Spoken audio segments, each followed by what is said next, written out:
Y vamos a terminar el ejercicio que dejamos pendiente en la clase anterior, ¿sí? Las pilas para que me ayuden a hacer el ejercicio. Dice, el punto de ebullición normal del HCl es menos 84 grados centígrados. A esta temperatura la presión de vapor del dióxido de azufre es 10 milímetros de mercurio. Por lo tanto, y nos dan algunas opciones, nosotros vamos, como hicimos en los ejercicios anteriores, vamos a colocar si es que son verdaderos o falsos, dependiendo de si son correctos o incorrectos los enunciados. ¿Sí?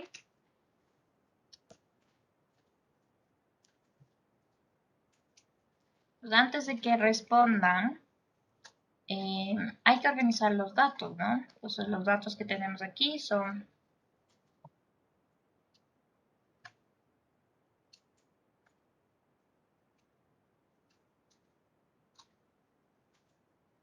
para el HCl, la temperatura de ebullición, aunque sea normal, es menos 84 grados centígrados. Y la presión de vapor, si es que es temperatura de ebullición, entonces 760 milímetros de mercurio.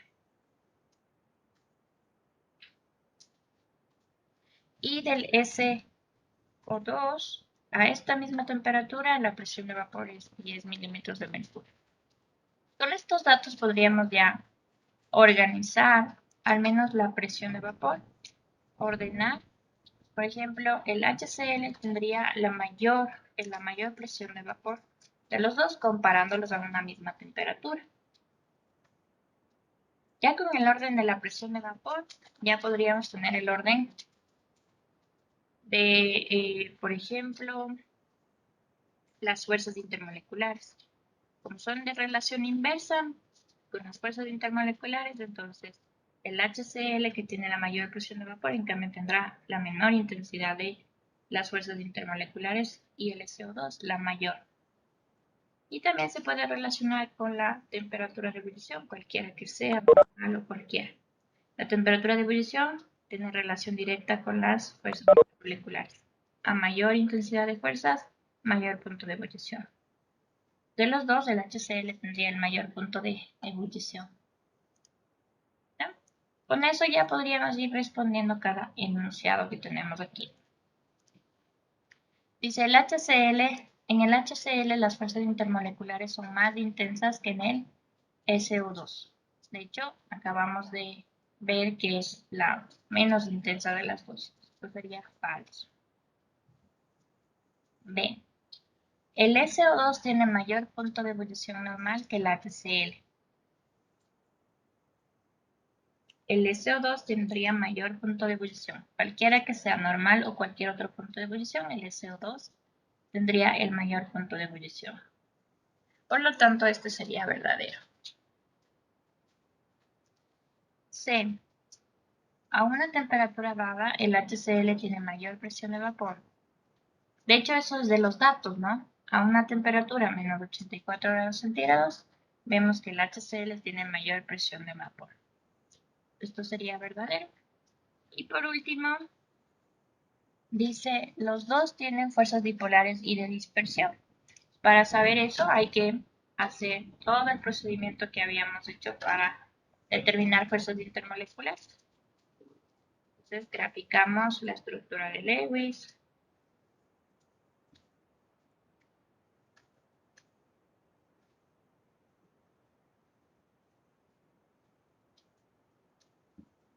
Número de pares de electrones estereoactivos 3. Geometría electrónica triangular plana.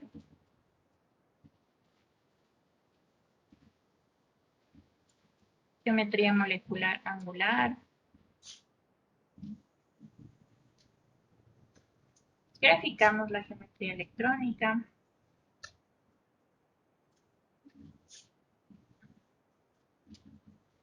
Graficamos los vectores de polo de enlace y polos atómicos. Y vemos que no va a sumar 0, van a tener resultante. Por lo tanto, es una molécula polar. Con eso, las fuerzas intermoleculares serían tanto fuerzas de dispersión como fuerzas dipolares. No hay puente de hidrógeno, Por lo tanto, son solo fuerzas dipolares. Para el HCl, la estructura de Lewis sería esta. No hay puentes de hidrógeno. La polaridad, como es una molécula diatómica, se determina por diferencia de electronegatividades. Si es que es diferente de ser de una molécula polar. Y por lo tanto va a tener las mismas fuerzas que el SO2.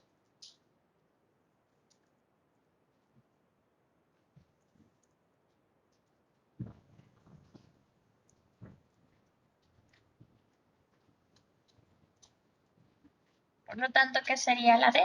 ¿Verdadero o falso?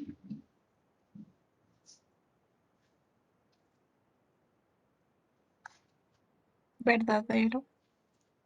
Exacto, verdadero. Muy bien.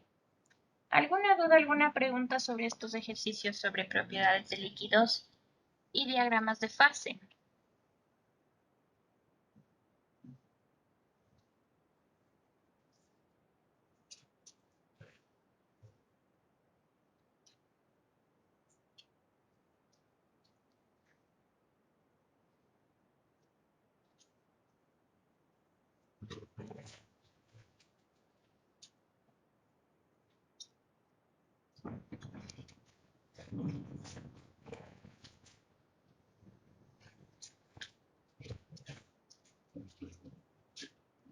No hay preguntas. Entonces, chicos.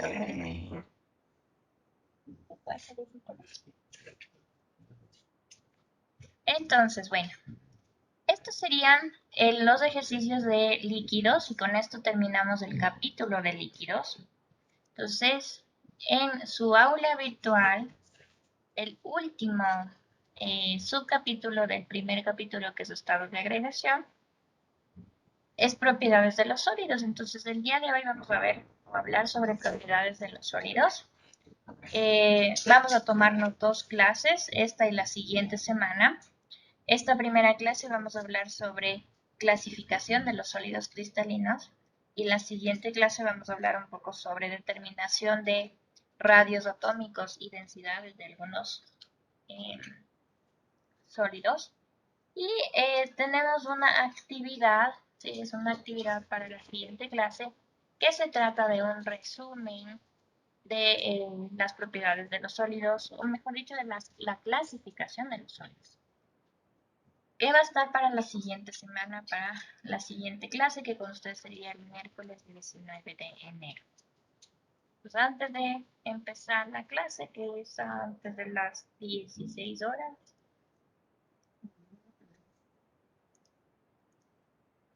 tendrían que presentar este trabajo. Ya les voy a explicar qué es lo que hay que hacer para el deber o para la tarea, pero ya está en el aula virtual para que ustedes tengan presente, ¿no? Entonces, en los recursos tenemos de aquí las diapositivas de la primera parte, que es de la presentación de sólidos. Vamos a comenzar.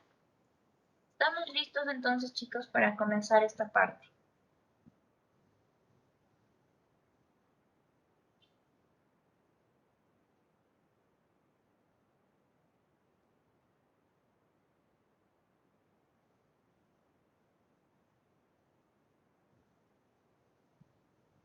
Ya.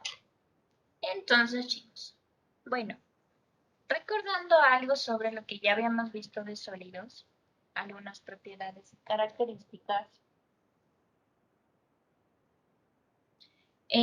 Los sólidos son el estado de la materia en donde más orden tienen las partículas. En los sólidos no hay fluidez de sus partículas, la única capacidad de movimiento sería la vibración. Los sólidos tienen volumen y forma definida. Generalmente son más densos que los líquidos y los sólidos. Esas dentro de las principales características de los sólidos, ¿sí? Ahora, los sólidos se clasifican en 2 grandes grupos, los sólidos amorfos y los sólidos cristalinos. Entonces, ¿qué es un sólido amorfo? Un sólido amorfo es aquel que no posee un ordenamiento bien definido, ni un orden molecular repetido, no posee una distribución regular ni un orden molecular de gran alcance. Entonces, en la diapositiva tenemos una gráfica que nos muestra la disposición de las moléculas o partículas que están formando cada uno de los sólidos. Y tenemos del lado izquierdo el sólido cristalino y del lado derecho el sólido amorfo. Entonces se observa que en el sólido amorfo no hay ninguna regularidad en el orden o la disposición de las partículas, ¿sí? Mientras que del otro lado se puede observar claramente un orden y una forma regular de las partículas que están formando el sólido cristalino. La principal diferencia entre el sólido cristalino y el sólido amorfo o no cristalino es la disposición regular de sus moléculas o partículas. Esta disposición regular en un sólido cristalino permite que los sólidos obtengan o se formen o formen figuras geométricas definidas que estarían como en las celdas unitarias. Y cuando se intenta romper estos cristales, los cristales siempre se tratan de romper en la misma forma del sólido principal. Siempre mantienen la forma del cristal principal. Lo que no sucede para cuando tenemos sólidos amorfos, y es así que, por ejemplo, cuando el vidrio se rompe, usted ve que el vidrio se rompe en pedazos bastante irregulares y nunca un pedazo puede ser parecido a otro, es muy poco probable. ¿Por qué? Porque su disposición de las moléculas es bastante irregular y no tienen una forma ni un orden definido. Otra diferencia entre los sólidos cristalinos y los sólidos amorfos es el punto de fusión o la temperatura de fusión. En los sólidos cristalinos hay una única temperatura de fusión, es decir, se calienta el sólido y cuando hay el cambio de estado, el sólido líquido, durante todo ese cambio de estado hay una temperatura de fusión definida. Cuando ya se acaba el cambio de estado puede seguir subiendo. Pero en los sólidos amorfos, la temperatura de fusión, por ejemplo, está en un rango.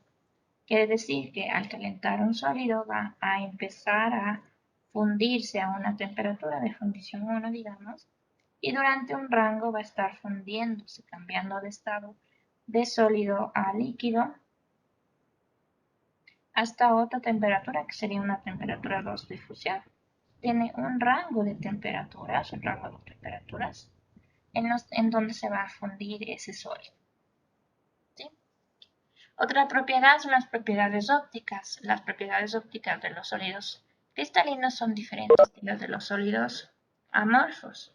En los sólidos amorfos, por ejemplo, por sus irregularidades podrían dejar pasar una gran cantidad de luz. Por eso es que las ventanas o los vidrios son translúcidos, dejan pasar luz.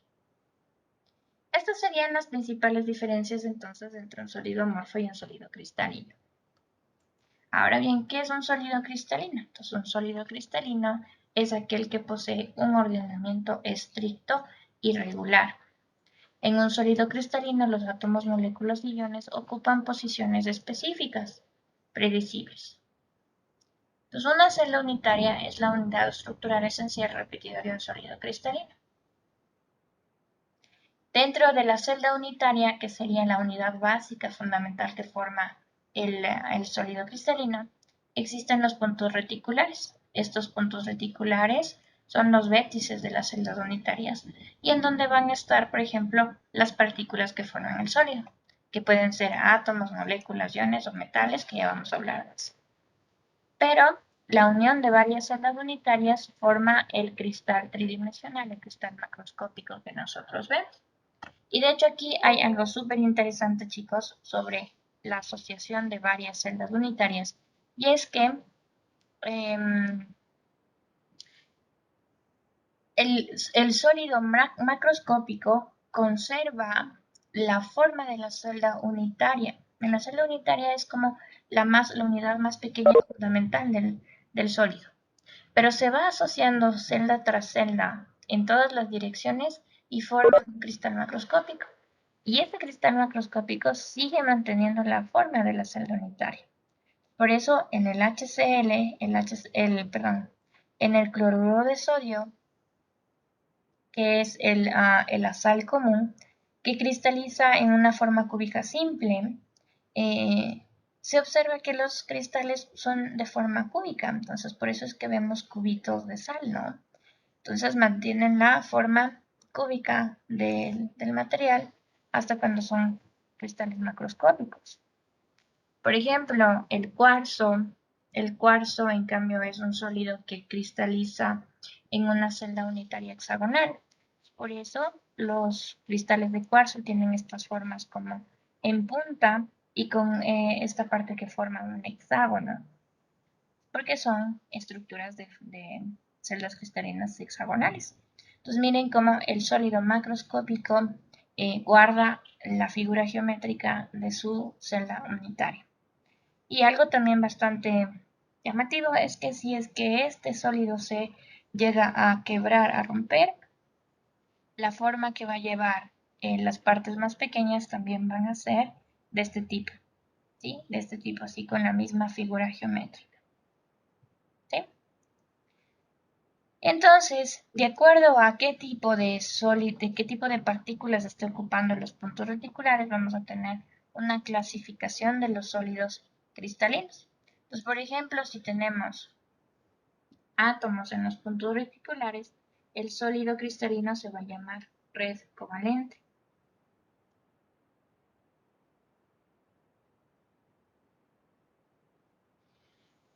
Si tenemos moléculas, se llama sólido molecular. Si tenemos iones, se llama sólido iónico.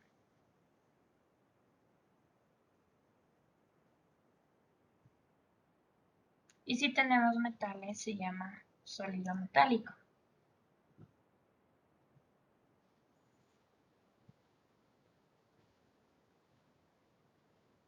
Y esta sería la clasificación de los sólidos cristalinos.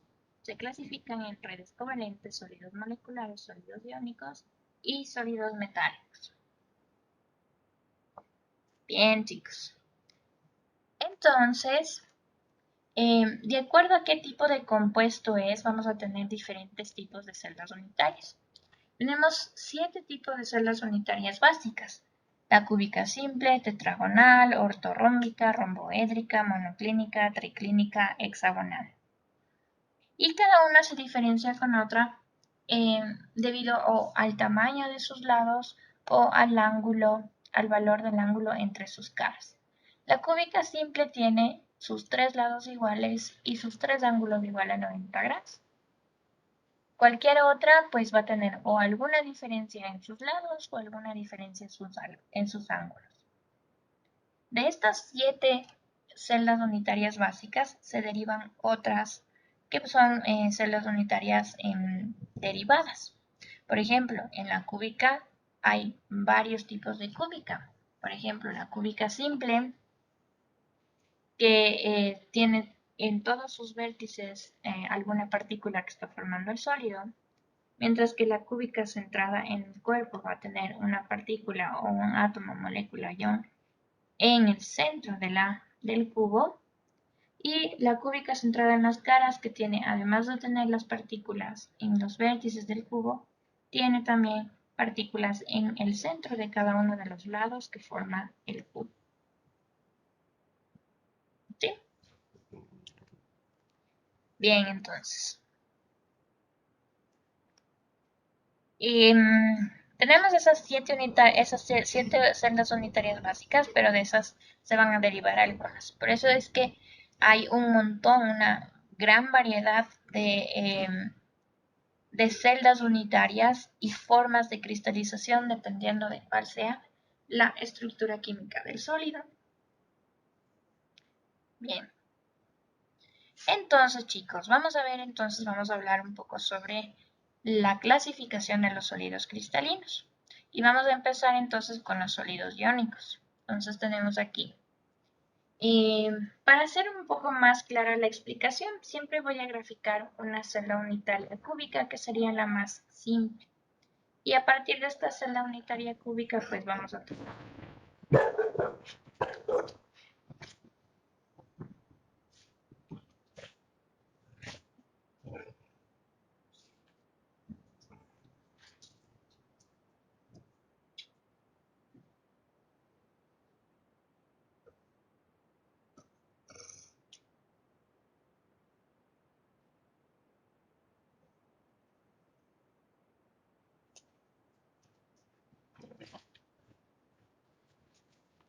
Ya, perdón chicos, ahí un poco los truenos aquí están cayendo durísimo.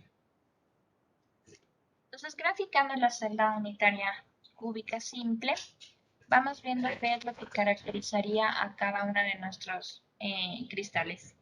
En este caso, el cristal iónico. Entonces, ¿qué tenemos en los puntos reticulares de un cristal iónico? Tenemos cationes y aniones. En los puntos reticulares tendríamos aquí, por ejemplo, aquí un cation, aquí otro cation, aquí otro cation, aquí otro cation. En los otros puntos reticulares tendríamos aniones, aquí un anión, aquí un anión, anión, anión. Se van localizando cationes y aniones como las cargas diferentes lo más cercanas posibles y las cargas iguales lo más distantes posibles. Por eso aquí las cargas iguales están como en la diagonal del cuadrado. Recuerden que la diagonal del cuadrado es la distancia más grande que podríamos tener entre dos vértices en un cubo. ¿Sí? Claro que hay otra diagonal que sería mucho más grande, pero que sería la interna en un cubo.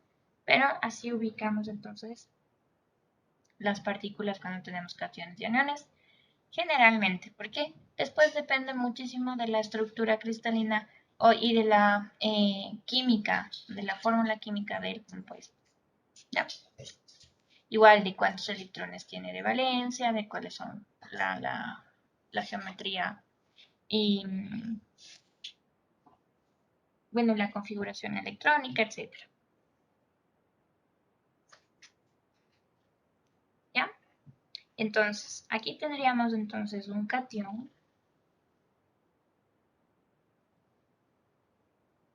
y acá tendríamos un anión.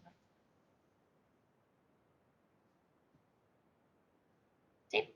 Que están unidos, dice, por fuerzas de atracciones electrostáticas. Pero nosotros sí sabemos cuáles son las fuerzas de atracción electrostáticas que estarían uniendo cationes y aniones. De lo que conocemos anteriormente, sabemos que entonces están unidas por enlaces iónicos, que son un tipo de fuerzas intramoleculares.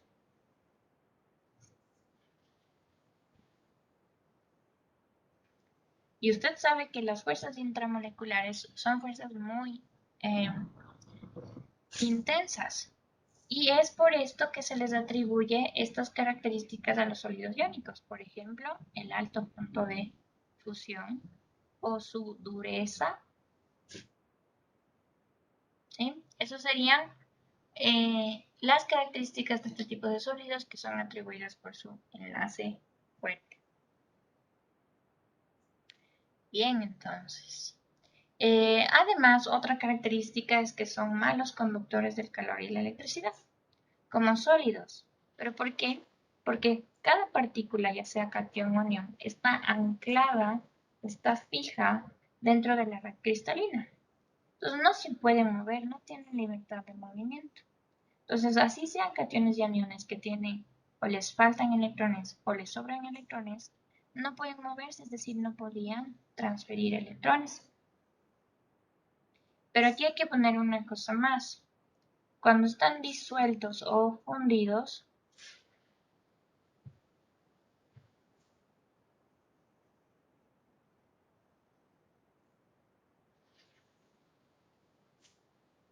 sí conducen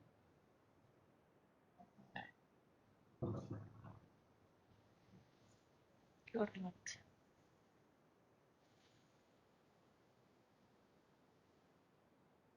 Disueltos o fundidos sí conducen corriente. ¿Sí? ¿Y por qué disueltos o fundidos? Porque cuando se disuelve un sólido iónico, por ejemplo, en agua, ¿qué es lo que tenemos disuelto? Tenemos disuelto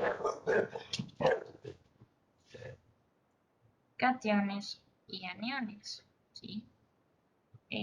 Bueno, partes positivas y partes negativas. Pero como están en un medio acuoso, tienen libertad de movimiento. Entonces podrían tomar electrones y ser el medio de transporte para que haya un flujo de electrones por su movilidad. Entonces, este tipo de partículas que estarían disueltas en agua o en cualquier disolvente polar serían electrolitos y forman soluciones electrolíticas.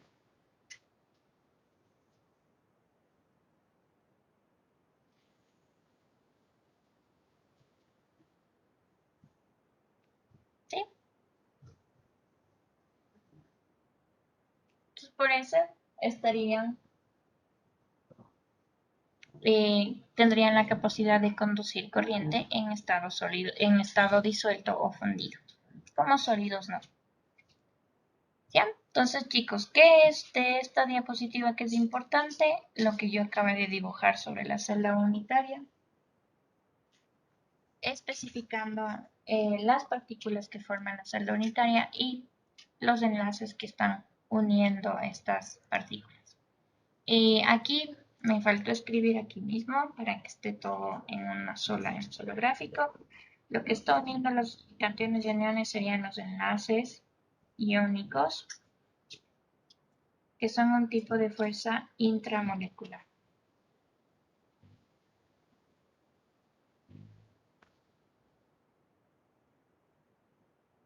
¿Sí? Entonces ese sería mi primer sólido cristalino, el cristal iónico o sólido iónico.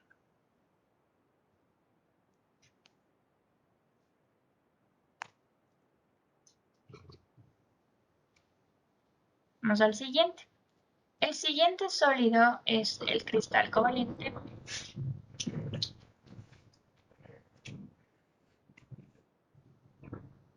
El cristal covalente o de red covalente. ¿Qué se tiene en los puntos reticulares del cristal covalente? Átomos. Entonces, estos átomos están en los puntos reticulares de la celda unitaria.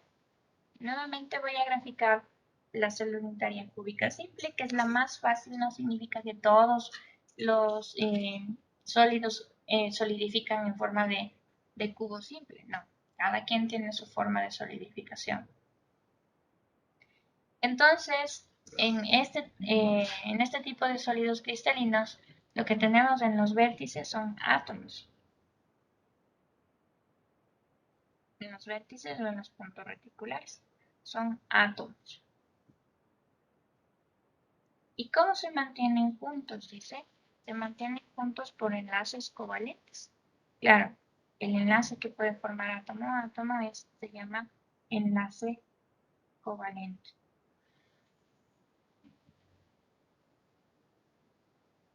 Es un tipo de fuerza intramolecular, chicos, recuerden. Y es un tipo de fuerza bastante fuerte, ¿no? Entonces, que estén unidos por enlaces covalentes le atribuyen a este tipo de cristales su característica de tener altas durezas y puntos de fusión altos. De hecho, un ejemplo de red covalente es el diamante. Y el diamante es uno de los compuestos más duros de la naturaleza. De hecho, es más duro, es el más duro y de hecho se utiliza se lo utiliza como puntas en los taladros de perforación para hacer las perforaciones de los pozos petroleros. Entonces imagínense en qué tan duro tiene que ser el diamante como para poder traspasar un montón de capas de suelo. ¿Ya?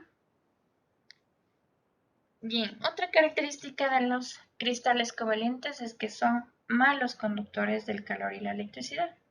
¿Y esto por qué se debe o a qué se debe? Que lo que se tiene en los puntos reticulares son átomos y los átomos son neutros.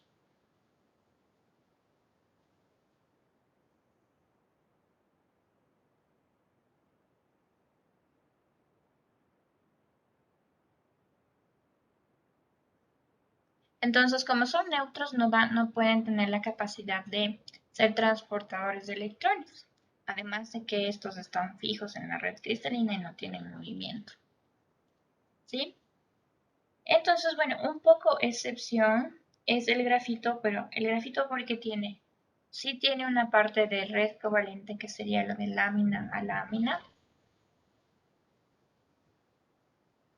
pero entre lámina hay otro tipo de fuerza que permite que exista el grafito. Por eso el grafito es un poco excepción en cuanto a cristales covalentes de red covalente, a pesar de estar formado del mismo átomo que el diamante. El diamante también está formado de carbono, el grafito también está formado de carbono. ¿Sí? Y aquí podríamos anotar una característica más sobre las redes covalentes y es que son insolubles en solventes comunes.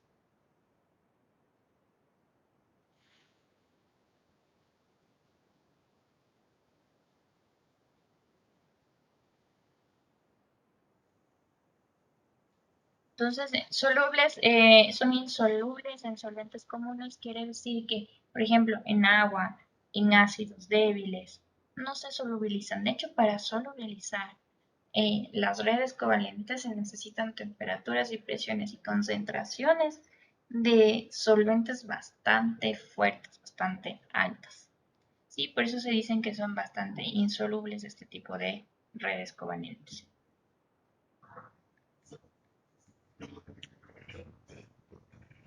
Sí.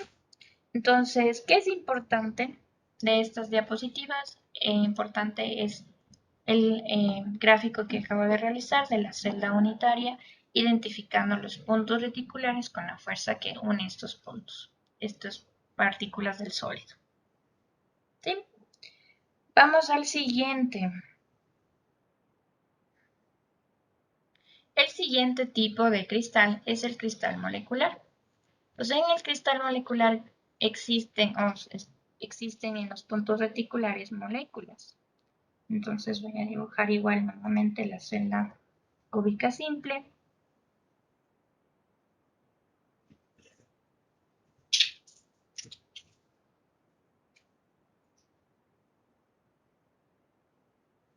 ¿Y qué tenemos en los puntos reticulares? Dice moléculas.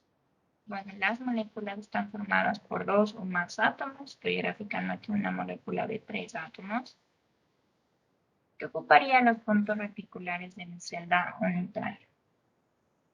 Ahora, ¿mediante qué están unidas esas moléculas? Mediante fuerzas intermoleculares.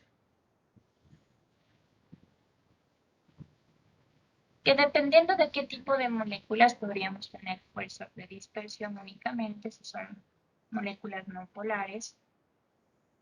Y si son moléculas polares podríamos tener fuerzas bipolares también, e incluso puentes de hidrógeno. Entonces chicos, aquí, ojo, todos los compuestos que nosotros estudiamos en lo que son fuerzas intermoleculares y líquidos van a estar o van a poder ser cristales moleculares.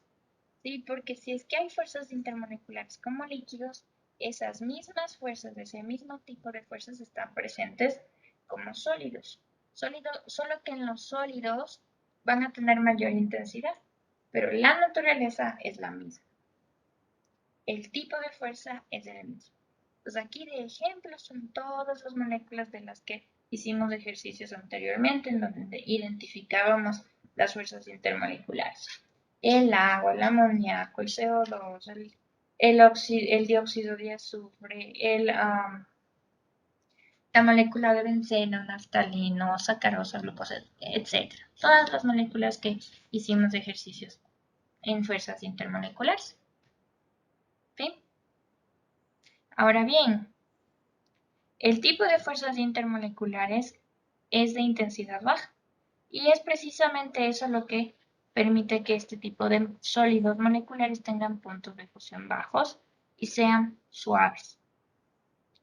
Otra característica de los cristales moleculares es que son malos conductores del calor y la electricidad. Como sólidos, ¿por qué? Porque hay moléculas. Estos son moléculas. Estos también son moléculas. Y las moléculas usted sabe que son neutras, ¿no? Pues como moléculas neutras, como partículas neutras, pues no tienen capacidad de captar ni de ceder electrones. Además que están fijas en la red cristalina, entonces tampoco tienen movilidad. Pero incluso, chicos, si es que pudiéramos disolver este tipo de compuestos, por ejemplo, azúcar en agua, glucosa o sacarosa en agua, lo que vamos a tener en agua disueltos en solución también son moléculas. Y las moléculas, como están en estado neutro, son neutras, no tienen capacidad de hacer fluir electrones. Entonces no fluyen los electrones.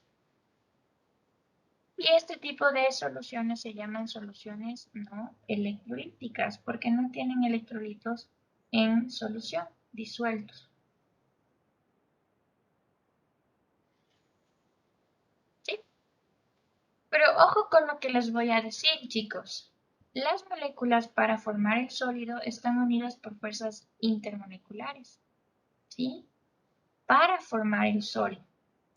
Pero claro, hay enlaces covalentes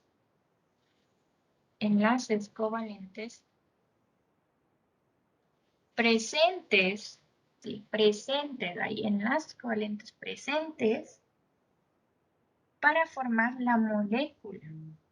Porque con la molécula,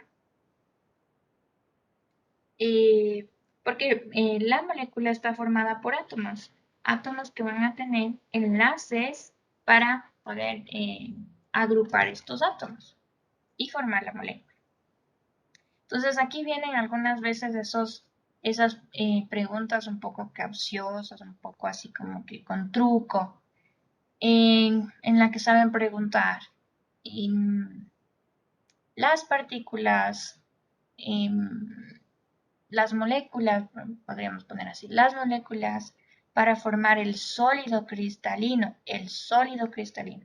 las moléculas se unen mediante enlaces covalentes, por ejemplo, eso sería falso, porque las moléculas se unen mediante fuerzas intermoleculares para formar el sólido, no mediante enlaces covalentes. Los enlaces covalentes están únicamente presentes para formar el enlace entre átomos y formar la molécula. Pues cuando tengan este tipo de ejercicios, por favor, chicos, lean súper bien qué dice el enunciado para que no haya este tipo de preguntas capciosas. ¿Sí? En los sólidos moleculares, ¿hay enlaces covalentes? Sí hay enlaces covalentes formando la molécula, pero no son las fuerzas de atracción que forman el sólido. La fuerza de atracción que forma el sólido molecular es las fuerzas intermoleculares, las que unen moléculas entre sí. ¿Sí?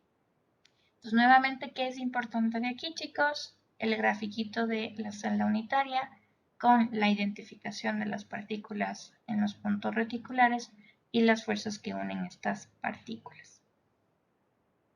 ¿Sí? Bien, chicos. Vamos al siguiente. El siguiente y el último tipo de cristal es el cristal metálico. Entonces, aquí tenemos el cristal metálico, en donde los puntos reticulares están ocupados por átomos metálicos.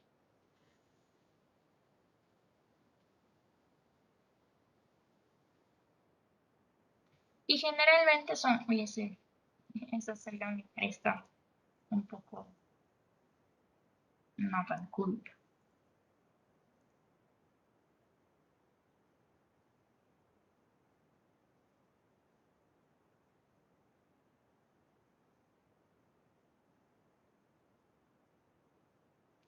¿Qué tenemos en los puntos reticulares? Tendríamos cationes metálicos. ¿Y por qué cationes metálicos o el núcleo de los metales? Porque como los metales tienen facilidad de ceder electrones, de ceder electrones, entonces dejan como cargado positivamente a los metales, formando cationes metálicos. Entonces estos serían cationes metálicos. ¿Y cómo se unen entre sí estos cationes metálicos? Mediante enlaces metálicos.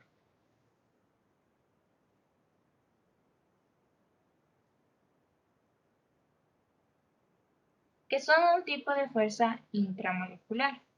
Pero chicos, cuando hablamos de fuerzas intermoleculares hicimos una pequeña introducción y recordamos las fuerzas intramoleculares, es decir, los enlaces iónicos, metálicos, covalentes. Y habíamos hablado algo sobre los enlaces covalentes, los enlaces metálicos. Habíamos dicho que depende de la configuración electrónica del metal, de si son de transición interna, transición externa, si tienen llenos los orbitales F o D, van a tener un tipo de enlace metálico. Y pueden tener enlaces metálicos muy fuertes o enlaces metálicos muy débiles. Y es por eso que los metales tienen varios puntos de fusión, o sea, un rango variado de puntos de fusión. Por eso hay algunos metales que tienen puntos de fusión bajos, ¿sí? Como por ejemplo el mercurio, y metales que tienen puntos de fusión altos, como por ejemplo el oro, el platino, etc. Los puntos de fusión bajo, por ejemplo el mercurio, que en temperaturas ambientes es líquido, eso me da a entender que su enlace metálico es débil. ¿Sí? Eso también les atribuye la característica de que algunos metales son blandos y otros metales son duros. ¿Ya? Ahora bien, los cationes están como anclados en la red metálica, en la red cristalina metálica, pero como sus electrones tienen grado de movilidad, pueden estar distribuyéndose o viajando por toda la red del metal en una, como se denomina, mar de electrones móviles. Y esto es lo que le atribuye o le permite tener la propiedad de ser buen conductor del calor y la electricidad a los sólidos metálicos. Aquí también podríamos poner una característica extra que sería que los metales son insolubles. Por ejemplo, no se disuelven en agua, sino más bien algunos metales reaccionan con agua, pero no son solubles en agua. Pueden ser solubles en otros metales y formar aleaciones cuando están fundidos, pero no son solubles en solventes como por ejemplo el agua, sino que más bien reaccionan con ellos. ¿Ya? Entonces, chicos, estos serían los 4 tipos de sólidos cristalinos. El sólido de red covalente, el sólido iónico, el sólido molecular y el sólido metálico. Bien, chicos. Entonces, hasta ahí estaría la explicación de los sólidos cristalinos. Ahora, ¿qué tienen que hacer ustedes de deber? Pues vamos a ir al aula virtual. Estamos en el aula virtual. El aula virtual dice, tarea, completar el cuadro de resumen de sólidos con un dibujo y descripción de celda unitaria de cada tipo de sólido cristalino. ¿Dónde está el resumen de estado sólido? Aquí mismo en recursos. Aquí tienen un Word, ¿sí? Un Word, que si ustedes abren van a tener algo más o menos parecido como esto.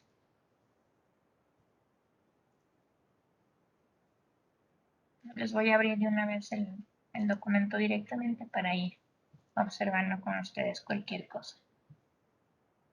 Entonces aquí está el resumen de los tipos de cristales sólidos. Aquí están todas las características resumidas y unas extras más de las que hemos visto en las diapositivas. Entonces, su trabajito es leer esta tabla e ir identificando y grabándose, ¿no es cierto?, memorizando si es que lo desean o si no, razonando qué tipo de características tienen cada uno de los sólidos que estamos resumiendo aquí. Por ejemplo, los sólidos iónicos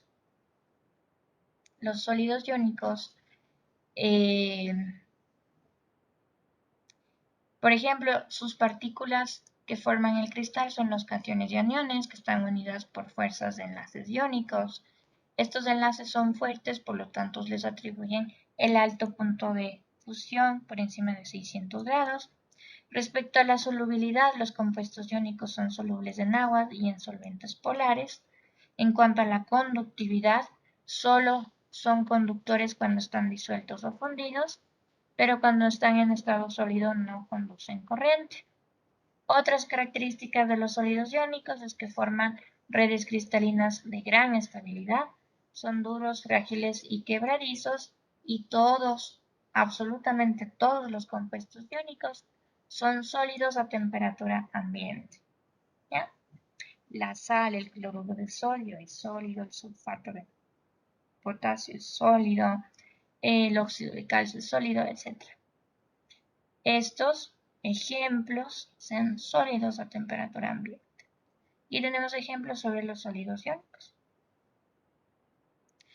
Ahora, respecto a los sólidos moleculares. En los sólidos moleculares, las partículas que ocupan los puntos reticulares se llaman moléculas, que están unidas por fuerzas intermoleculares, que pueden ser de dispersión o dipolares o puentes de hidrógeno. Y estas fuerzas que son poco intensas, les atribuyen entonces bajos puntos de fusión, de entre menos 272 a 400 grados centígrados, por ejemplo. De acuerdo a la solubilidad, los sólidos moleculares cumplen la premisa de lo similar disuelve a lo similar, es decir que sólidos no polares se disuelven en solventes no polares y sólidos polares se disuelven en solventes polares. Lo similar disuelve a lo similar. En cuanto a la conductividad eléctrica, no son conductores. Puede haber alguna excepción, chicos, en esta partecita, porque puede ser que una sustancia sea muy polar, que por su gran polaridad, por su gran dipolo atómico, su carga aparente, por su gran carga aparente, podría conducir electricidad, pero sería como que una excepción y sería débil esta conducción, por ejemplo. Otras características sobre los sólidos moleculares es que en condiciones ordinarias de temperatura, ambientes por ejemplo, pueden ser gases líquidos o sólidos volátiles, dependiendo de qué tipo de compuesto. Pero por ejemplo, compuestos moleculares gaseosos, el CH4, el nitrógeno, líquidos, el agua, el amoníaco, sólidos, pueden ser la sacarosa, la glucosa. Entonces, hay una gran, a temperatura ambiente estos compuestos pueden ser tanto sólidos, líquidos o gaseosos, dependiendo de cuál sea el compuesto. Además, son sólidos muy blandos y tienen puntos de fusión y ebullición bajos porque al fundir o hervir solo rompen fuerzas de atracción intermoleculares que son débiles. Ejemplos, como habíamos dicho, todas las moléculas que venimos estudiando antes en fuerzas intermoleculares de líquidos. El agua, el yodo, el azufre, naftaleno, benceno, sacarosa, glucosa, hidrógeno, oxígeno, etc. ¿Sí? Eso, por ejemplo, en sólidos moleculares. Ahora, en sólidos de red covalente, tenemos átomos en los puntos reticulares que están unidos por enlaces covalentes que son fuerzas intramoleculares, lo que le atribuyen elevados puntos de fusión de 1200 a 3600 grados. Son insolubles en solventes comunes, no conducen corriente eléctrica, excepto un poco de grafito. Son los más duros de todos los sólidos, en consecuencia de su gran estabilidad de enlace. No conducen electricidad, ya que sus iones y sus electrones de valencia están claramente localizados y carecen de libertad de movimiento. Ejemplos: el carbono en forma de diamante, el cuarzo SiO2, el carbono SiC. ¿Hay más ejemplos de redes covalentes? Claro que sí. Y respecto a los sólidos metálicos, tendríamos que ocupan cationes metálicos, los puntos reticulares, y sus electrones deslocalizados pueden moverse por la red metálica. Lo que mantienen unidos a estas partículas son los enlaces metálicos, que son bastante variados en su intensidad, pueden ser muy intensos o poco intensos, por lo que tienen una variedad de puntos de fusión desde menos 39 grados centígrados hasta 3400, dependiendo de cuál sea la intensidad del enlace metálico. Además son insolubles, más bien reaccionan con algunos solventes, pero pueden ser solubles en otros metales cuando están fundidos formando aleaciones. Son muy buenos conductores de electricidad y calor por sus electrones libres y los que tienen mayor punto de fusión generalmente son los metales de transición. Tienen densidades elevadas debido a su estructura compacta y tienen buenas propiedades mecánicas, son tenaces, dúctiles y maleables. Ejemplos, todos los metales que usted se le lleve a la mente. Aluminio, sodio, calcio, hierro, cobre, oro, plata, platino, mercurio, etc. Aquí ya está, miren, el resumen del estado sólido, de la clasificación del estado sólido. Entonces, ¿qué tienen que hacer ustedes de tarea, chicos? A este resumen le van a colocar una fila más y ¿qué van a poner en la fila más? En la otra fila van a graficar.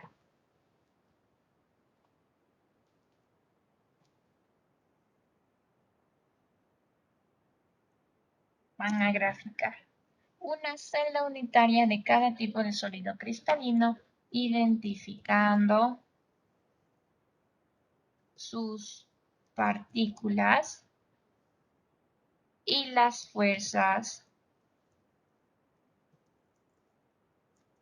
que los unen.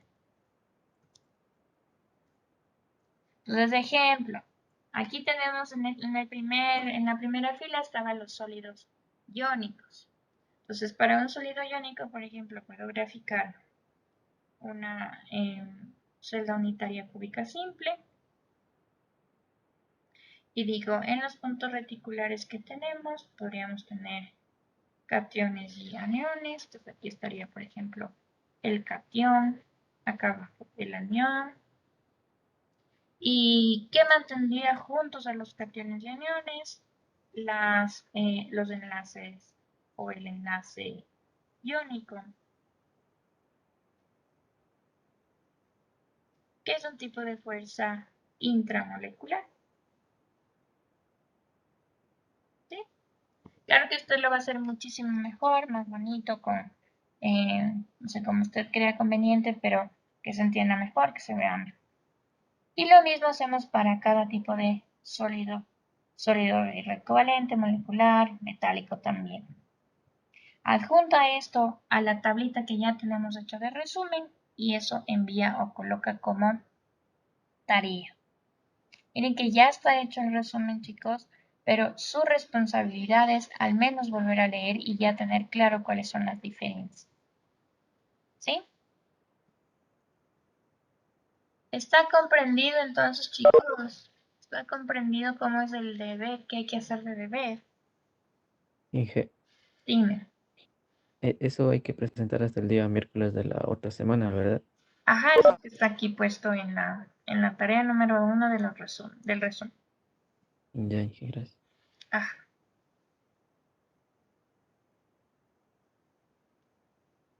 Sí, chicos, entonces, si es que hay alguien que vaya a presentarse el día de hoy que quiera presentar, me dice para poder hacer la pausa activa.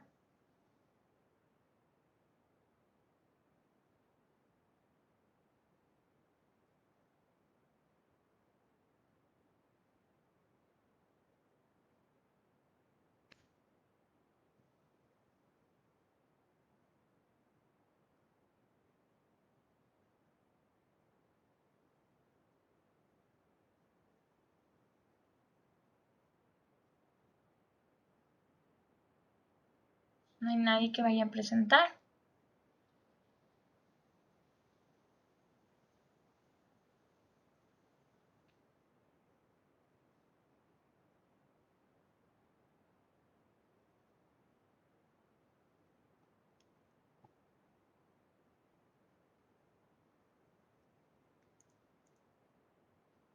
No, entonces, bueno, para la pausa activa, entonces vamos a ver un video precisamente sobre la clasificación de los sólidos.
O mejor pongamos así.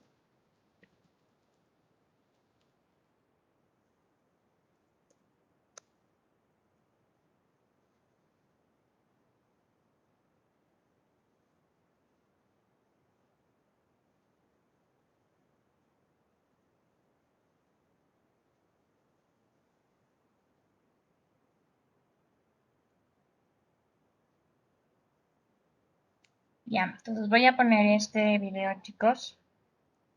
Díganme cuando estemos listos, entonces. Estamos listos para ver.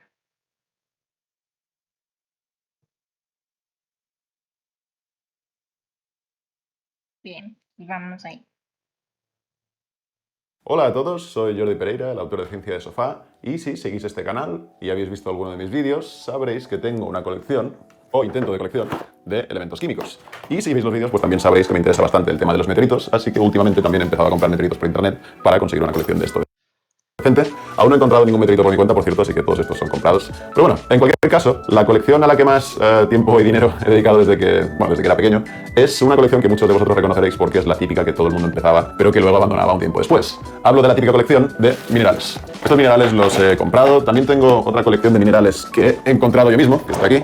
Pero bueno, en cualquier caso, comprados o encontrados, la cosa es que desde pequeño siempre me ha parecido muy curioso que tú puedas ir por el campo y verás piedras y rocas por todos lados. Y esas piedras no tienen ninguna forma en concreto, ni tienen un color especialmente llamativo. Es todo como muy marrón, gris, blanquecino y tal. Pero a veces, en algunos huecos entre esas piedras, encuentras de repente minerales que tienen unas formas geométricas muy regulares y colores bastante llamativos. Y lo fuerte es que esos minerales, que tienen una forma tan geométrica, se han formado de manera completamente natural sin que la mano humana intervenga en ningún momento. Y eso es raro, porque normalmente en nuestro día a día las cosas geométricas y coloridas suelen ser una señal de que haya intervenido la mano humana. Pero en el caso de los minerales, como por ejemplo este cubo de pirita, si esto lo enfoca, esto, aunque parezca mentira, se forma de manera completamente natural. Por tanto, cuando era pequeño había dos preguntas que me venían mucho a la cabeza. Por un lado, ¿cómo puede ser que los minerales adopten esta forma tan geométrica de manera natural? Porque parece absurdo a primera vista. Y por otro lado, si tanto las rocas como los minerales están compuestas más o menos de las mismas sustancias, ¿por qué los minerales tienen estas formas geométricas y estos colores tan vivos, mientras que las rocas normales no los tienen? Para responder a esta pregunta tendremos que hablar de cristales, y no me refiero a los cristales de las ventanas, porque eso técnicamente se llama vidrio, sino a los cristales de verdad. En el campo de la química y los materiales, un cristal es un sólido que tiene una estructura atómica ordenada, lo que significa que todos sus átomos están ordenados siguiendo un patrón determinado.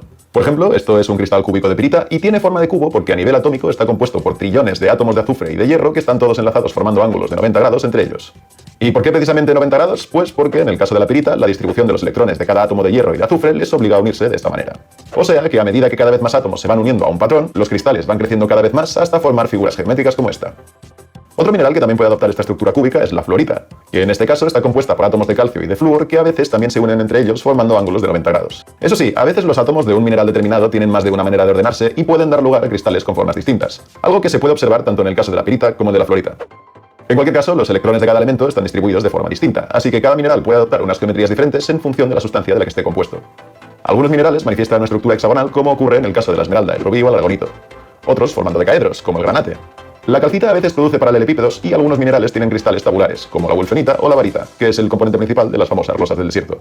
Luego está la estivina, con unos cristales en forma de aguja que le dan un aspecto de erizo de mar caricaturizado, o el cuarzo o el topacio, con su característica forma trigonal. Pero bueno, sea cual sea su estructura, todos los minerales tienen una cosa en común. Su geometría aparece de manera natural por una simple cuestión de química. Bueno, creo que ya ha quedado bastante claro que la forma de un cristal está determinada por el tipo de estructuras que forman sus átomos al unirse. Ahora bien, aquí tengo otra muestra de pirita que, si la comparáis con la que llevo enseñando todo el rato, que tiene forma de cubo casi perfecto, esta muestra tiene unos cristales muy pequeños y muy irregulares y están todos agregados en esta masa que no tiene ningún tipo de forma. Pero si estas dos muestras están hechas del mismo mineral, de pirita, que está hecha de átomos de azufre y de hierro, ¿cómo puede ser que las dos tengan formas tan diferentes? ¿Por qué esta muestra es un cubo bastante grande y esta otra es un montón de cristales cutres apegotonados? Pues en este caso, la respuesta está en el tiempo que tardan en formarse los cristales. En general, los cristales se forman o bien en el interior de una masa de magma cuando se solidifica, o cuando los compuestos que están disueltos en un volumen de agua saturada se precipitan. Pero en cualquiera de los dos casos, el principio que determina el tamaño que alcanzan los cristales es el mismo. Si el magma se enfría muy rápido o la precipitación ocurre muy deprisa, los minerales que se formarán tendrán cristales muy pequeños. Esto se debe a que cuando un líquido se enfría muy rápido o las sustancias que contiene se precipitan muy deprisa, en su interior empiezan a aparecer un montón de cristales al mismo tiempo. Como estos cristales no tienen demasiado espacio para crecer porque enseguida se encuentran con sus vecinos, su expansión se detiene enseguida y se quedan pequeños. Además, los átomos tampoco tienen tiempo de colocarse de manera ordenada en la estructura atómica si los cristales crecen muy rápido. Así que en esta situación su forma termina siendo más irregular. Para que se formen cristales grandes y regulares se necesita que el magma se enfríe muy poco a poco o que la precipitación ocurra muy despacio. De esta manera, los pocos cristales que aparecen en el líquido tienen mucho más espacio para crecer y además sus átomos tienen tiempo de colocarse ordenadamente en su estructura atómica. Este fenómeno ya lo habréis notado alguna vez si habéis intentado fabricar cristales de sal. Si se sumerge un solo cristal en un vaso con una solución saturada de sal y se deja crecer durante semanas, el cristal alcanza un gran tamaño. En cambio, si simplemente se llena un vaso con agua salada y se evapora rápidamente, la sal se precipita muy rápido y forma una corteza amorfa compuesta por cristales diminutos.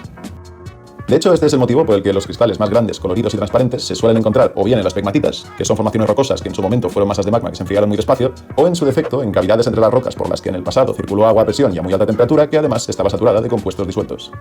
Es posible que el caso más espectacular en cuanto a cristales gigantescos sea la llamada Cueva de los Cristales, en Naica, México.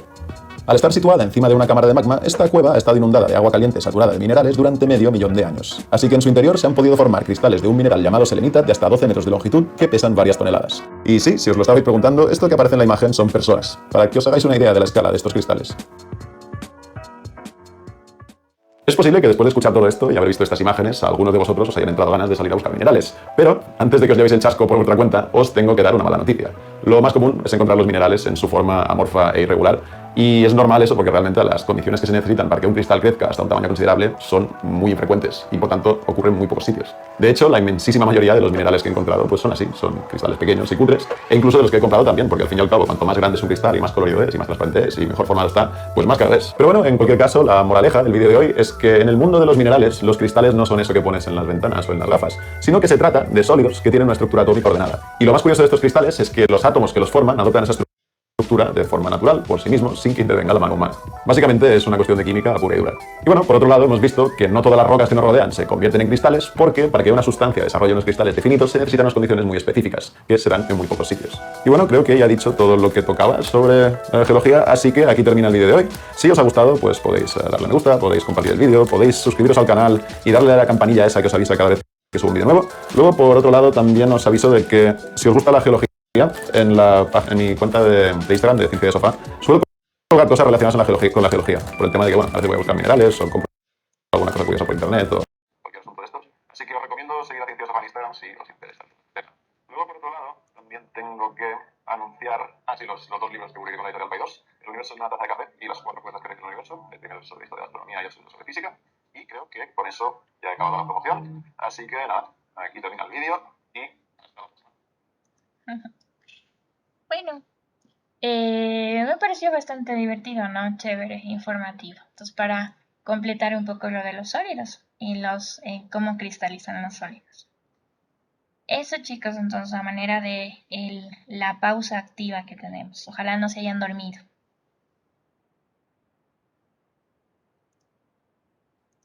Profe, Dígame.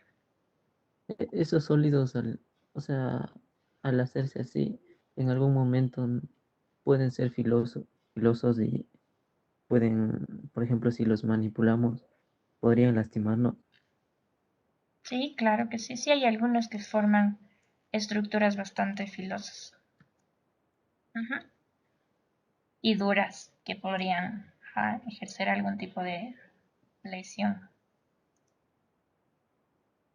Usted dice como en las películas. Pero en realidad sí se ha visto como accidentes, por ejemplo, incluso con estas formaciones de hielo en formas de punta. Sí se han visto incluso accidentes con eso. GR4. Entonces, chicos, bueno, vamos a hacer ejercicios sobre esta parte de sólidos. 17. Y con eso, pues, terminaríamos la primera parte de sólidos, que habla sobre la clasificación y algunas características. Entonces, vamos haciendo juntos. Entonces, chicos, vamos a hacer el ejercicio 98. ¿Dónde están estos ejercicios? Por si acaso están en su aula virtual, en el cuaderno de trabajo. De hecho, estos ejercicios de la parte de sólidos son bastante sencillitos. Son muy, muy, muy sencillitos. Entonces, de hecho, completar toda la parte de sólidos no le va a llevar más de 15 minutos. Y si es que hay algún ejercicio un poco difícil, como por ejemplo este, el 101, en donde le piden determinar cuál sería el punto de ebullición más bajo o cuál sustancia tendría el punto de ebullición más bajo, y usted no logra identificar qué tipo de sólido forma cada uno de estos compuestos, entonces ayúdese del internet, ¿no es cierto? Ayúdese, si no saben si es sólido cristalino, amorfo, lo que sea, busque en el internet. Si no encuentra en el internet qué tipo de sólido es, usted mismo puede hacer una conclusión o puede hacer un razonamiento para determinar qué tipo de sólido puede ser. Por ejemplo, si no se disuelve en agua, si tiene altos puntos de fusión, eh, si son muy duros, por ejemplo, podrían ser redes covalentes. Si no conducen la corriente eléctrica como sólidos, pero sí como líquidos y tienen altos puntos de fusión, entonces podría ser un sólido iónico. Usted ya sabe algunas características que identifican a cada sólido como tal, entonces puede igual hacer un razonamiento para determinar qué tipo de sólido es cada uno de estos compuestos. Creo que este sería como el ejercicio más complicado porque hay que hacer una pequeña búsqueda, un pequeño razonamiento, pero de ahí los demás son súper, súper sencillos. Bien, entonces chicos, vamos a hacer el ejercicio 98. Dice, clasificar como iónico molecular, red covalente o metálico a un sólido que... Y tienen chicos 4 minutitos para completar ustedes, para completar todos estos. Y luego ya comparamos juntos. ¿Sí? Para eso, claro, usted tiene que tener claro cuál es la clasificación, qué propiedades nomás, qué características nomás le pertenece a cada sólido. ¿Sí? Entonces, no sé si por ahí usted puede tener a la mano el cuadrito de la clasificación de sólidos que nos descargamos del aula virtual para que pueda resolver el ejercicio, los ejercicios de aquí. ¿Sí? ¿Estamos de acuerdo, chicos?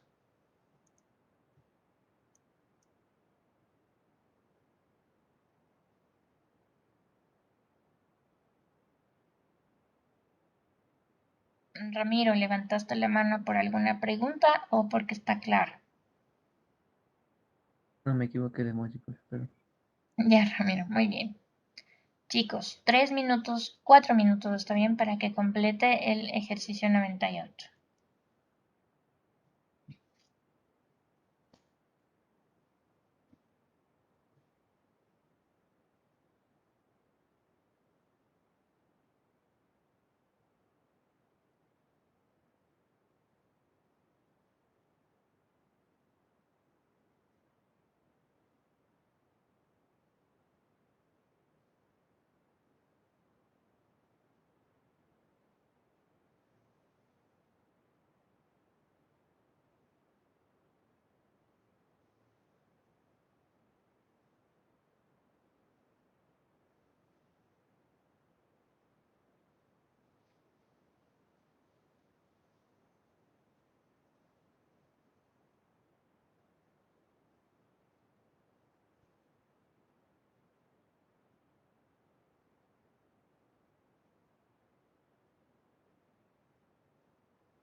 Ya, entonces veamos, chicos, me ayudan entonces juntos.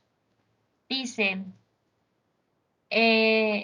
un sólido que se disuelve en agua para dar una solución no electrolítica es Molecular. molecular. Muy bien. De hecho, solo el sólido iónico y molecular se disuelven en agua. La red covalente o el metálico no se disuelven en agua. Y de los dos, el iónico forma soluciones electrolíticas y el molecular no electrolítico. Muy bien. B. Tiene un punto de fusión bajo y conduce la corriente eléctrica como sólido y como líquido. Metálico. Metálico. Metálico. Muy bien. Exacto. De hecho, el metálico es el único que conduce como sólido. Ninguno de los otros conduce como sólido.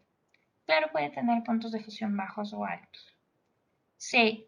Une a sus partículas mediante enlaces covalentes. La red covalente. Red Covalente. covalente. Red covalente. Muy bien. Este puede ser uno de esos enunciados un poco tricky ahí con truco. Porque claro, ustedes pueden decir, hay enlace covalente, pueden haber en las moléculas que forman sólidos moleculares. Pero aquí, como estamos hablando del sólido, el sólido une sus partículas con enlace covalente, el sólido se llama red covalente. Ajá, muy bien. D. Conduce la corriente eléctrica en estado sólido. Metálico. Metálico. Como dije antes, es el único que conduce como sólido. E. Es duro, quebradizo y no conduce corriente eléctrica. Fundido o disuelto en agua conducen la corriente eléctrica. Iónico. Iónico. Iónico. Muy bien. F.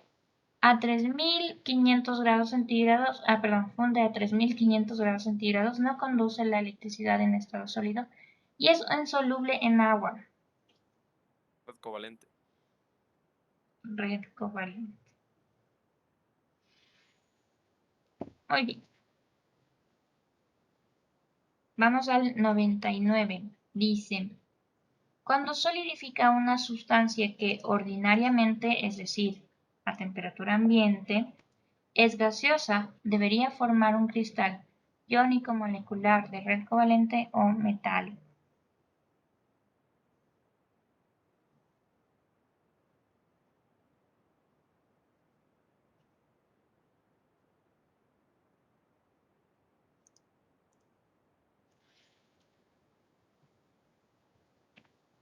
¿Qué opinan?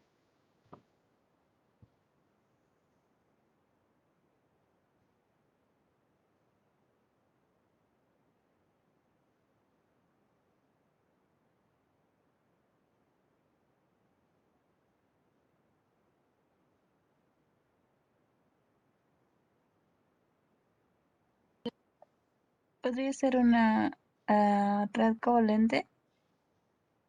No. ¿Por qué sería red covalente?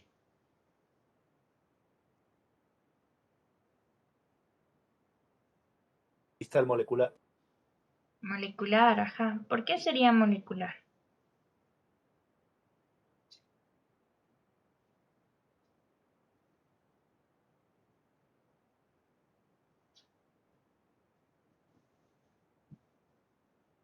Porque el gas es una mezcla de moléculas.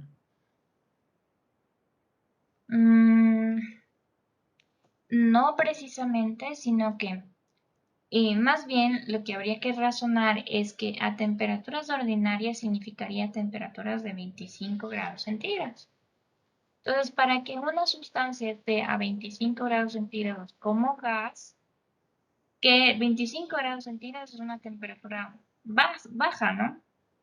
Baja, comparado con otras temperaturas en otros compuestos, por ejemplo, los iónicos, que ya necesitan 3000 grados para estar como gas, o incluso como líquidos necesitan 2000, 3000 grados. Es una temperatura baja para estar como gas. significa que sus fuerzas intermoleculares o fuerzas de atracción son bajas. O aquí tendríamos fuerzas intermoleculares que son bajas. ¿Cuál de estos tiene para formar los sólidos? Tiene fuerzas intermoleculares. Únicamente los compuestos moleculares. Entonces, más bien desde ese punto de vista podríamos tener el razonamiento. Además, habíamos dicho que los sólidos iónicos, por ejemplo, a temperatura ambiente, todos son sólidos. Las redes covalentes también, porque tienen fuerzas intramoleculares que son muy fuertes. Y los metales, hay algunos líquidos, pero ninguno gaseoso a temperatura ambiente. Entonces, sí, la respuesta correcta son los moleculares, porque necesitan o están formados, querían unirse por fuerzas intermoleculares, que son bajas, para formar el sólido. Bien, correcta la B entonces. Vamos al siguiente, dice, un compuesto binario formado por elementos de la familia 2A y 7A de la tabla periódica debería, y aquí tenemos algunos enunciados. Pero primero, chicos, ¿qué tipo de compuesto se formaría a partir de estos dos?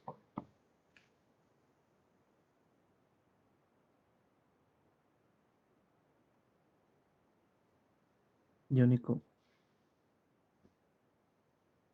Iónico. Sí, porque es un metal de la familia 2A y no metal de la familia 7A. Forman un compuesto iónico. Hay que pensar que las propiedades tienen que cumplirse las de los compuestos iónicos. Entonces, A dice, debería conducir corriente eléctrica en estado sólido. ¿Verdadero o falso? Falso. Falso, ¿no? Los iónicos no conducen como sólidos. B, tener un punto de ebullición bajo. Falso, tienen altos. Exacto. C, disolverse en solventes no polares. Falso también porque se disuelven en solventes polares. Exacto. Y D, tienen que ser sólidos cristalinos o forman sólidos cristalinos.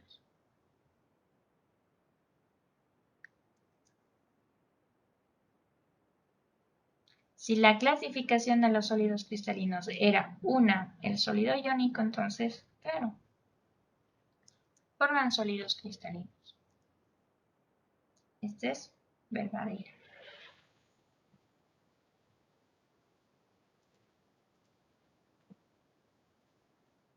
¿Preguntas hasta ahí?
Bien, vamos al siguiente.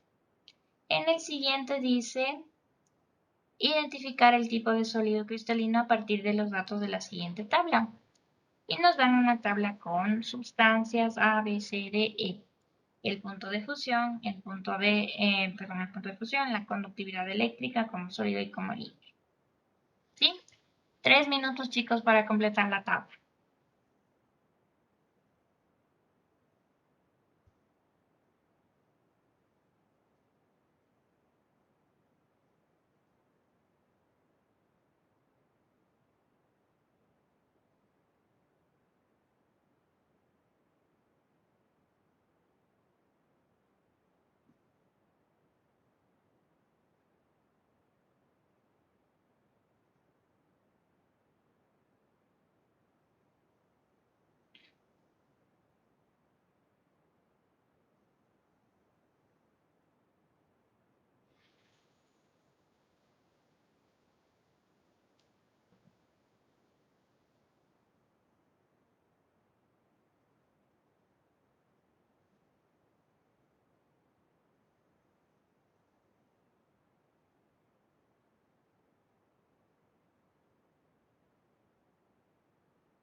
Bien, chicos, vamos juntos ahí. Dice A.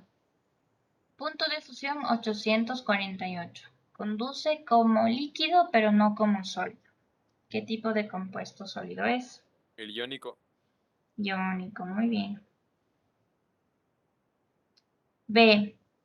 Punto de fusión 1675. Conduce como líquido y como sólido. Metálico. Metálico, muy bien. C. Funde a menos 25 grados centígrados. No conduce ni como sólido ni como líquido.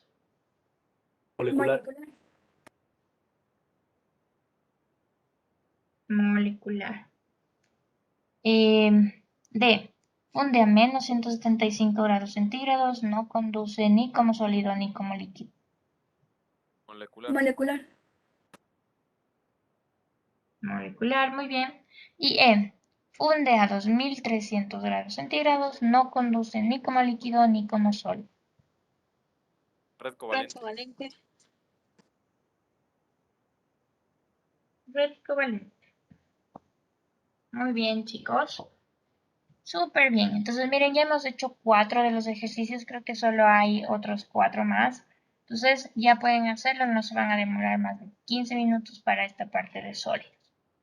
Y eso sería, chicos, la clase del día de hoy. Hay que tomar en cuenta que esta partecita ya, o sea, ya estamos en la segunda semana, digamos así, de enero. Entonces, más o menos en la quinta semana de este primer año, ahí vamos a hacer el control de deberes y la semana siguiente ya la prueba para poder alcanzar a tener 2 pruebas. ¿Sí? En cuanto a este nuevo semestre. Y en cuanto a las notas de este semestre, entonces, yo creo que ya en unos 40 minutos voy a calificar su curso y ya tendríamos para el fin de semana. Las notas, como a mí me mandaron un comunicado, entonces las notas se pueden presentar hasta el 20. Déjenme ver aquí.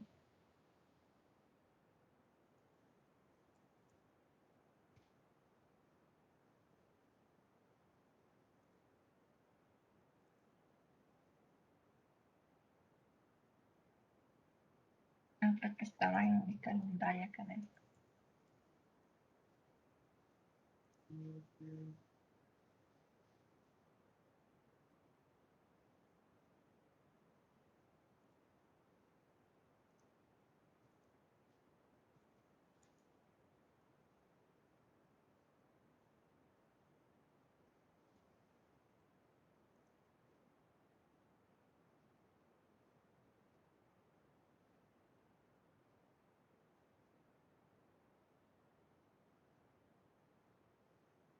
Aquí. Ah, no, este es del 2020B. ¿Qué habría?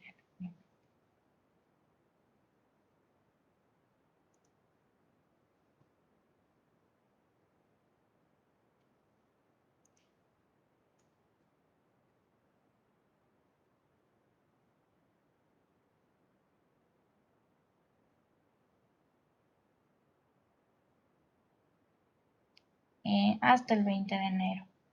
Habría como entregar las notas del primer bimestre. Entonces, 20 es el jueves, pero tranquilamente hasta el día lunes ya tendríamos las notas para ustedes. Entonces, estamos en este semestre 2020-21. La entrega de las primeras notas sería hasta el 20 de enero y luego ya hasta el 4 de marzo tendríamos el último día de clases. Habría que entregar las notas del último día de clase del segundo bimestre hasta el 9 de marzo, entonces hasta ahí ya deberíamos tener exámenes, pruebas y todo. Y ya de los que ya tengan que rendir exámenes finales serían del 10 al 16 y se entregarían notas del 17 de marzo. Ya para el 18 de marzo estaría cerrado el semestre. Hasta el 4 de marzo ya deberíamos tener. Para alcanzar a tener 2 pruebas, 2 controles y el examen. Eso sería, chicos, entonces. Con eso, pues nos Profe, quedamos hasta ahí. Sí, dime. una cosita.